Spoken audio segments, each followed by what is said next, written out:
Hi everyone and welcome to the economics learning session. We will continue with the topic agriculture and industry. In our today's session, we will study the obstacles to industrial development,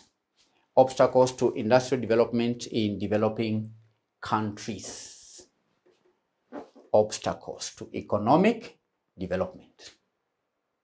What are the barriers to economic development in developing countries? By the end of this lesson, you should be in a position to discuss the barriers to economic development in developing countries. The first barrier is debt. Number one is the public debt, or what we call government debt. Countries that are developing are characterized by high levels of public debt. The major projects candidates are financed, we know, by the national and international sources. The interest rates and terms of loans mainly favor the foreign donors. Government debts also expose the country to economic leakages. For instance, the multi-billion projects that are financed by foreign entities enable them to repatriate the profits to their countries. So you find that there is what we call capital flight, or money being repatriated back to the donor country. So that's a barrier to economic development, the government debt. So the next obstacle number 2 is poverty and inequality. Poverty and inequality. Poverty and inequality. Developing countries are countries of extreme contrast. The gap between the rich and the poor is, I can say, unforgiving, or it is too wide. So the low per capita income translates to low voluntary savings, extending to what we call the vicious circle of poverty. And the majority of rural population are poor due to policies that deprive them of factors of production such as land, such as capital, and so on. So poverty and inequality is an obstacle to economic development. You cannot develop economically if there are no savings. And if the majority of the people are poor, they may not have anything to save in order to invest in economic development. The third barrier is population. Population. How is population a barrier to economic development? Now, candidates, scarce capital is shared in supplying a large quantity of tools over a large population without raising per capita productivity. So the rapidly growing labor force cannot find jobs in the rural areas, hence their movement to the urban centers. And as time passes, open and disguised unemployment is rife. Increased unemployment candidates means increase in crime and also increase in insecurity. So high populations in developing countries is an obstacle to economic development, right? That's a barrier to economic development. Over-reliance on agriculture, over-reliance on agriculture. The developing countries rely heavily on agriculture, and domestic resources we know may be insufficient. So things like severe droughts, poor government policies, deforestation, and other human-induced factors have rebuffed development of the economy in developing countries, and more so the development of the agriculture sector.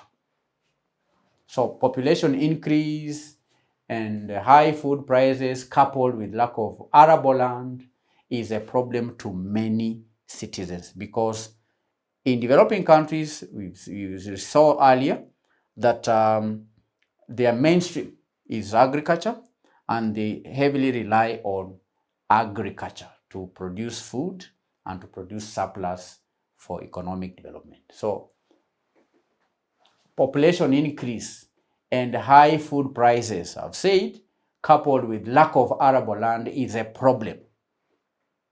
Why? Because the majority of the people rely on agriculture, which is the cultivation of land and the rearing of animals. Agriculture is the cultivation of land to produce crops and rearing of animals. If 80%, for instance, of the population rely on agriculture, then there is a lot of pressure on the factors of production. So the country allocates plenty resources in improving nourishment instead of investment in economic development.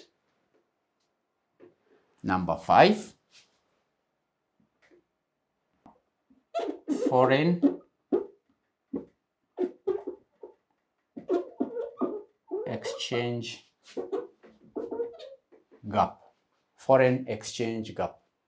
Now, candidates, foreign exchange enables countries to import capital goods, and unstable microeconomics affects investor confidence. So most developed countries have employed various protectionist policies that make it difficult for developing countries to freely export her goods.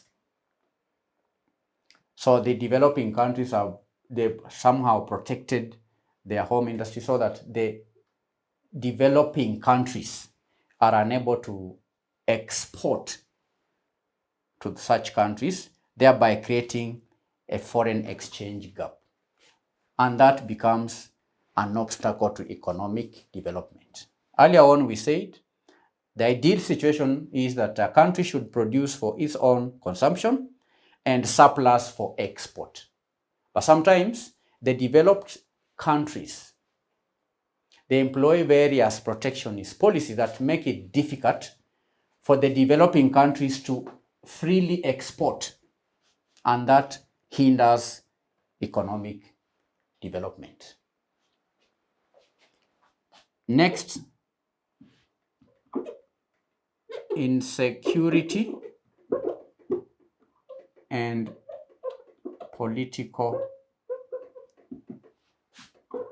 instability. Insecurity and political instability. Now, candidates, businesses have not been performing well in developing countries because of insecurity as well as political instability. For example, we've seen here in Kenya, the tourism sector, which is struggling despite being a large source of foreign exchange. And the vicious circle of political instability is observed every electioneering period. And usually the economic activities lag the year preceding and succeeding the general elections. So investors become reluctant. Okay? And there are investors who even withdraw the investments, and that affects economic development. As we are speaking, there are more than 10 countries in Africa that are politically unstable. They are fighting. So in such an environment, then the economy cannot develop. So economic development is hindered by insecurity and political instability in developing countries. Education, poor education.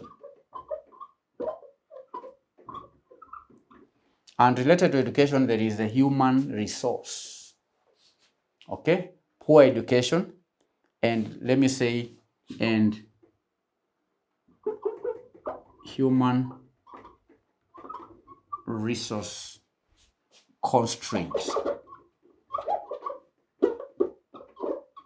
Poor education and human resource constraint is another obstacle to economic development. Majority of population in developing countries is not well educated or trained. And the most affected in developing countries are women and the rural population. So without proper education and without proper human resource development, a country cannot grow economically. I'm not saying people have not gone to school in developing countries. I'm saying people are not properly trained.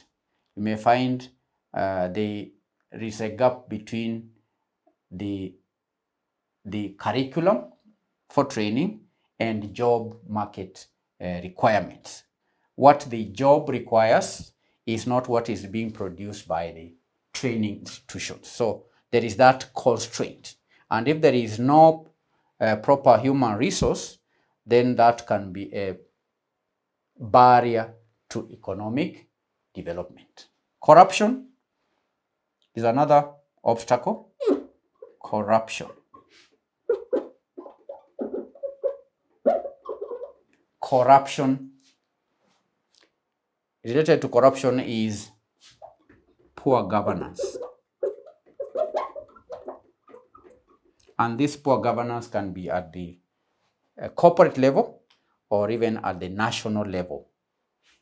Political leaders have no interest in may have no interest in the welfare of the citizens, and unethical officials may also misuse the authority for their own selfish interests. The industrialists also join politics to secure the industries, while the nobles, what we call nobles, are interested in status. So they may be interested in status and just money and power. And there are, in developing countries, regular economic crimes and scandals that hinder development. So candidates' corruption, favoritism, nepotism befoul every post-colonial regime, and poor governance, poor performance is also rampant in both private and public companies. And it seems in developing countries, no one takes any responsibility. All that hinders economic development. Another point, number 9, research and development. How is research and development an obstacle? Here we are discussing failure to invest in research and development, where a country fails to invest in research and development, then that becomes an obstacle to economic development. countries that have are well developed economically are countries that invest in research and development. Research involves finding new ways of doing things. Research involves innovation. It involves coming up with the new methods, new procedures on production and in industrialization. Where a company fails to invest in research and development in relation to industrialization, then there can be no economic development. So failure to research and develop will lead to becomes an obstacle or a barrier to economic development. So these are some of the obstacles. They are not the only obstacles. One, we've mentioned the public debt. Public debt is a barrier to economic development. Poverty and inequality is another obstacle.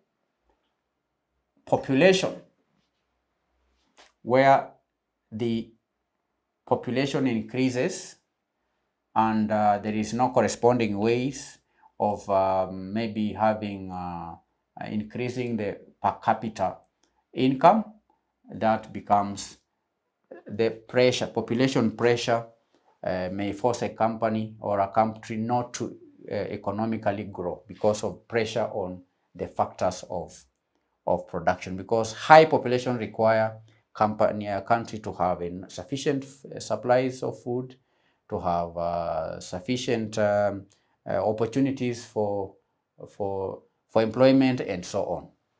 Another one is over-reliance on agriculture. We explained foreign exchange gap, insecurity and political instability is a barrier.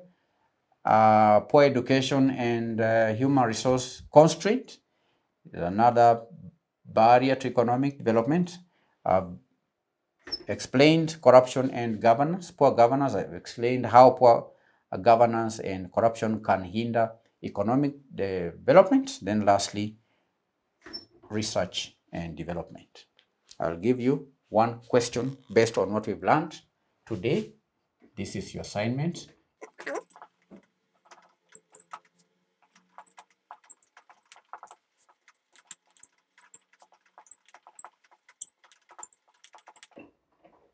Examine 5 barriers to economic development in developing countries. That is your today's homework. When answering the question, try and practice active recall. Do not refer to the notes. Try and see if you can recall the points from your memory. Thank you. I hope to meet you in our next session, where we will study the policies to enhance industrial development in developing countries. Bye-bye.